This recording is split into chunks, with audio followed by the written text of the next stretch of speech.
Accueilli en grande pompe par les populations du district de Kimba, Antoine Béli Bokolo-Djoé, député de cette circonscription électorale, accompagné de ses 6 collègues de l'Assemblée nationale, est allé en descente parlementaire pour rendre compte à ses mandants de la récente session budgétaire puis de s'échanger avec eux du développement de leur localité.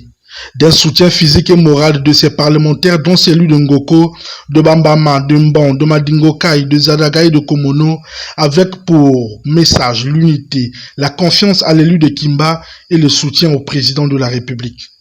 Même son de cloche du côté des femmes, des sages et des jeunes de Kimba qui, au-delà de l'union, appellent à la candidature du président de la République pour le scrutin présidentiel de 2026.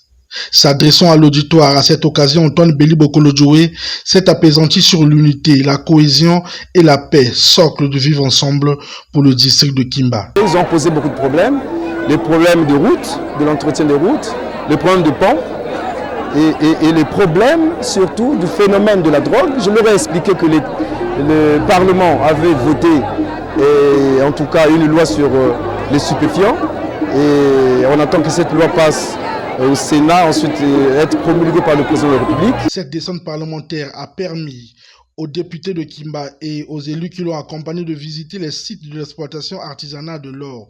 Il se dégage de cette visite un constat catastrophique, celui de la destruction de l'écosystème forestier. En tout cas, vous voyez bien que les gens sur le site et les populations de Kimba sont scandalisés parce qu'ils parlent de la pollution au mercure.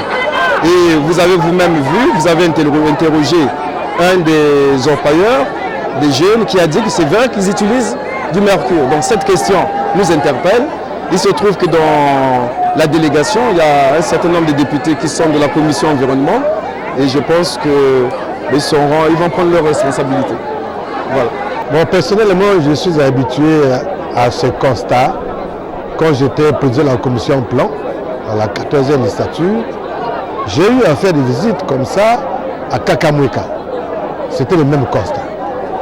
Vous de la presse, vous avez suivi la ministre chargée de l'environnement faire des descentes à Kelly pour le même constat. Alors hier, ce que nous avons vu ici à Kimba, c'est catastrophique. C'est très grave. Très très grave dans le cadre de la gestion de l'environnement. Dans le cadre de la protection de la vie des populations de Kimba et qui sont en danger par rapport à ce que nous avons vu. Et je crois que notre constat ne va pas rester sans suite. L'honorable Béli a son rapport à faire. Le rapport sera adressé à qui de droit et il faut que des mesures urgentes soient prises pour sauver la vie de la population de Kimba. Au terme de cette cérémonie, les populations manifestent la volonté de soutenir la candidature du président de la République en 2026. En 2016, nous avons massivement voté le président de la République. D'ailleurs, il était premier de ce district. Et en 2022, nous avons fait également le même travail.